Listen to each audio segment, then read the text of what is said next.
ఖమ్మం జిల్లా నేలకొండపల్లి మండలం ముఠాపురం గ్రామ పంచాయతీకి చెందిన రావెళ్ల కృష్ణారావు అనే వ్యక్తి సర్పంచ్ పదవికి తనని ఏకగ్రీవం చేస్తే అందించే సేవలను మేనిఫెస్టో రూపంలో ప్రకటించాడు. గ్రామంలోని వీరన్నస్వామి ఆలయానికి 1 ఎకరం భూమి విరాళంగా ఇవ్వడంతో పాటు 5 ఏళ్ల పాటు ఇంటి పన్ను తానే చెల్లిస్తానని హామీ ఇచ్చాడు. ప్రతి నెల ఉచిత వైద్య శిబిరాలు నిర్వహించి పేదలకు ఉచితంగా మందులు పంపిణీ చేస్తానని తెలిపాడు. ప్రతి తరగతి నుంచి బాగా చదివే 2 విద్యార్థులకు ఏటా 2,000 రూపాయలు స్కాలర్షిప్ ఇస్తామని మేనిఫెస్టోలో పేర్కొన్నారు.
నమస్కారం.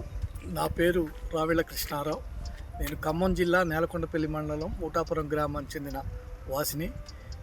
నాకు గత కొంతకాలంగా నేను కాంగ్రెస్ పార్టీలో పనిచేస్తూ ఉంటున్నాను. పొంగులేటి శ్రీనివాసరెడ్డి గారి ఆధ్వర్యంలోనే పనిచేస్తున్నాను. అంతేకాకుండా మనకి ఇప్పుడు వచ్చిన సర్పంచ్ ఎలక్షన్లలో నాకు నిలబడాలనే ఆకాంక్ష పెరిగింది. గతంలో రేవంత్ రెడ్డి అన్న ఒక పిలిపిచ్చాడు, తల్లిదండ్రులు పుట్టిన ఊరిని మర్చిపోవద్దని చెప్పాడు. అది గుర్తుపెట్టుకొని నా సొంత ఊరైన ముఠాపురంలో నాకు వీరన్నస్వామి గుడి ఉన్నది. అక్కడ ఆ వీరన్నస్వామి గుడికి నాకు 1 ఎకరం పొలం ఇద్దామనుకున్నాను. అది నాకు గ్రామ సర్పంచ్గా ఇనానిమస్గా ఇస్తే నేను కొన్ని వర్క్ చేద్దాం అనుకుంటున్నాను గ్రామ పంచాయతీకి, గ్రామానికి సంబంధించిన విషయాల్లో. అంతేకాకుండా గ్రామంలో పూర్తిగా 2 లక్షలకు ఒక సంవత్సరానికి వచ్చి 2 లక్షలు అవుతుంది మా ఊరు ఇంటి పన్నులు వసూలు. ఆ 2 లక్షలు కూడా నేనే బరాయించి, నేను ఒక సామాన్య కుటుంబంలో పుట్టి నేను ఎక్కడెక్కడో రియల్ ఎస్టేటు ఇంకేదో వ్యాపారాలు చేసుకొని ఈ స్థాయికి వచ్చాను. దీనికి నా సొంత ఊరు, మా అమ్మని మా నాన్నని కన్నా ఊరు మర్చిపోకూడదని చెప్పి దానికోసమే నేను నా ఊరిలో పోటీ లేకుండా ఇనానిమస్గా తీసుకుందాం అనుకున్నాను. దానికే ఎకరం పొలం రిజిస్ట్రేషన్ చేసి ఆ ఈరన్న స్వామి గుడికి దారాదత్తం ఇద్దాం అనుకుంటున్నాను. అంతేకాకుండా మరియు ఊళ్ళో కొన్ని సంక్షేమ కార్యక్రమాలు కూడా చేయాలి. అదే ఒక ఉచిత వైద్యం, మళ్ళీ మనుషులకి బాగా చదువుకునే పిల్లగాళ్ళకి ఒక 2000 పింఛన్లు ఏంది ఆ టైపులో, ఆ స్కాలర్షిప్ టైపులో ఇద్దాం అనుకున్నాం. అంతేకాకుండా మరియు మళ్ళీ ఈ వాటర్ ప్లాంట్కి సంబంధించింది ఉచిత మంచినీళ్ళ సౌకర్యం ఒకటి ఖచ్చితంగా చేద్దాం అనేది నా దృష్టికి వచ్చింది. అంతేకాకుండా మరియు సీసీ కెమెరాలు ఆల్రెడీ మా గ్రామానికి పెట్టారు. దాని పర్యవేక్షణ కోసం కూడా పోలీసు వాళ్ళతో సహకారంతో పర్యవేక్షించాలని కూడా దానికి కూడా ఒక కమిటీ టైప్లో వేసి చేద్దామని నిర్ణయించుకున్నాను. అంతేకాకుండా ఒక శవాన్ని చనిపోతే ఆ వ్యక్తిని మోసపోకుండా ఒక రథం లాగా తయారు చేయించి ఒక రథాన్ని అక్కడ పెడదామని ఒక సిటీలో ఉంటుంది ఇప్పుడు.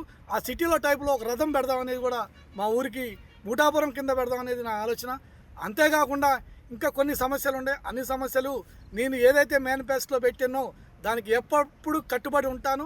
నా సాయశక్తుల నా సొంత డబ్బులతోనే చేస్తా తప్ప ఎవరి డబ్బులతో చేయను. ఒక సర్పంచ్ అనేది ఉండాలి, ఒక పదవి అనేది దానికోసం తప్ప నేను గ్రామానికే చేయాలి. గ్రామానికి సర్పంచ్ పదవి లేకపోయినా చేయొచ్చు, కానీ సర్పంచ్ పదవి అనేది మా ఊళ్ళో నాకు కావాలి అని ఇనానిమస్గా ఇస్తే నేను ఇవన్నీ అభివృద్ధి పనులు చేస్తా భవిష్యత్తులో కూడా ఏ విషయాన్ని కూడా నేను దాయకుండా ఎవరికి ఇది కాకుండా ఏంది మూడాపురం గ్రామ ప్రజలకి సవినయంగా పెద్దలకి అన్ని రాజకీయ పార్టీలకి నేను విన్నపం ఒకటే, దయచేసి మన ఊరు డెవలప్మెంట్ మనకు ముఖ్యం.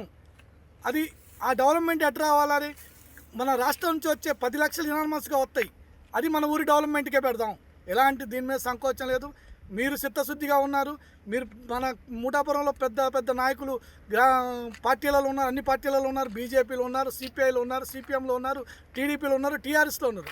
వాళ్ళందరి సహాయ సహకారాలతోనే నేను దీన్ని రిక్వెస్ట్గా అడుగుతున్నాను. అంతేగా నాకు ఏకగ్రీయంగా ఇస్తే నా పొలం ఈరన్న స్వామి దగ్గర 1 ఎకరం వచ్చేసి 60 లక్షలు, ఇంకొక 40 లక్షలు నేను 5 సంవత్సరాల్లో వాళ్ళకి అన్ని రకాలుగా నేను పెట్టిన మేనిఫెస్టోలో ఉన్న కార్యక్రమాలు చేయడానికి.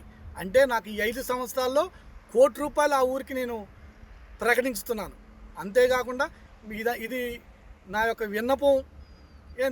విన్నపంతో దయచేసి వేరే దురుద్దేశంతో కాకుండా నేను మానవతా దృక్పథంతో నా సొంత ఊరు, నా అమ్మ తల్లిని పుట్టిన ఊరు కాబట్టి నేను నా ఊర్లో నేను సేవ చేయాలనుకుంటున్నాను. దీనికి మీరు పెద్దలు సహకరించాలని కోరుచు గ్రామ పెద్దలందరికీ నమస్కారం.